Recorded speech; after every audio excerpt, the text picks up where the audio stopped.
Un dels espais importants d'una casa és la cuina. Tenim el costum de menjar cada dia, així que necessitem un espai prou confortable per passar-hi unes quantes hores. I una de les preguntes habituals és: cuina oberta o cuina tancada? Tot i que la tendència actual és molt clara a favor de la cuina oberta, passem a analitzar quins són els elements a tenir en compte a l'hora de fer aquesta tria. Des d'una perspectiva arquitectònica, la cuina oberta permet guanyar amplitud visual i facilitar la interacció entre qui cuina i qui comparteix l'espai. És una opció que s'adapta molt bé a cases amb espais reduïts o que busquen potenciar la sensació d'amplitud sense afegir metres quadrats. És potser un dels arguments principals per fer-se una cuina oberta. Des del punt de vista de l'usuari, cal valorar algunes qüestions clau abans de decidir-se per una cuina oberta.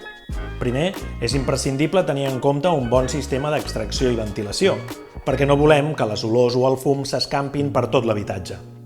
A més, cal pensar bé en els materials, tant de la cuina com del mobiliari i paviment del menjador, que han de ser fàcils de netejar i resistents. Un altre aspecte important és la gestió de l'ordre i l'organització visual. Una cuina oberta demana més disciplina en la gestió dels espais, perquè, evidentment, tot queda a la vista.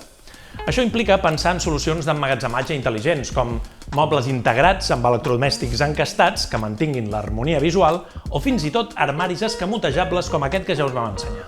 Y entonces aquí tienes todo lo que necesitas para cocinar. Un dels elements habituals en les cuines obertes és l'illa central. Aquesta pot esdevenir un punt molt funcional de la casa, ja que facilita la preparació d'aliments i també la interacció social.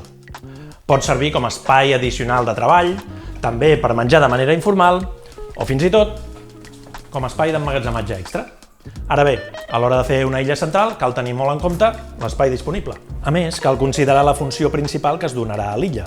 Si es vol utilitzar per cuinar activament, caldrà planificar instal·lacions com la presa d'aigua, gas, electricitat i un bon sistema d'extracció a sobre. Si l'ús és més ocasional, com esmorzar o treballar amb l'ordinador, potser no caldrà afegir aquestes instal·lacions més complexes.